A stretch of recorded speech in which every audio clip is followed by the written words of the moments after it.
Welcome to Chillin' 101. We hope this video helps. Hello bakers! In this video I will show you how to make chocolate chip cookies without brown sugar. We'll explore simple ingredient substitutions to achieve that classic flavor and texture. You'll learn how to get a wonderfully chewy cookie using just granulated white sugar. We'll go through an easy, step-by-step baking process, ensuring your cookies turn out perfectly every time. Get ready to bake some amazing treats with this straightforward method. The key to making these cookies without brown sugar is a simple substitution.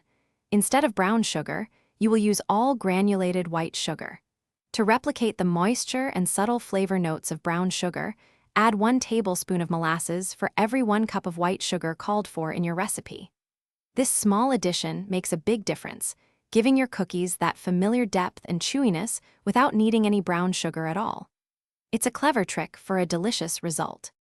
Achieving the perfect cookie texture starts with proper mixing.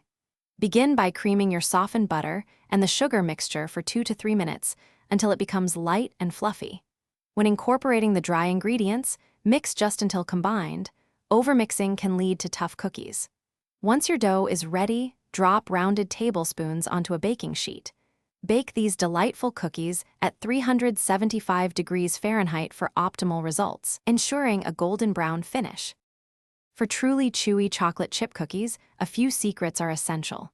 First, chill your cookie dough for at least 30 minutes before baking. This helps prevent spreading and enhances chewiness. Bake the cookies for 8 to 10 minutes, or until the edges are lightly golden but the center still looks slightly soft. Once out of the oven, let them cool on the baking sheet for 5 minutes before transferring. This allows them to set up perfectly, giving you that irresistible chewy texture. Thanks for watching. Consider subscribing if we helped you.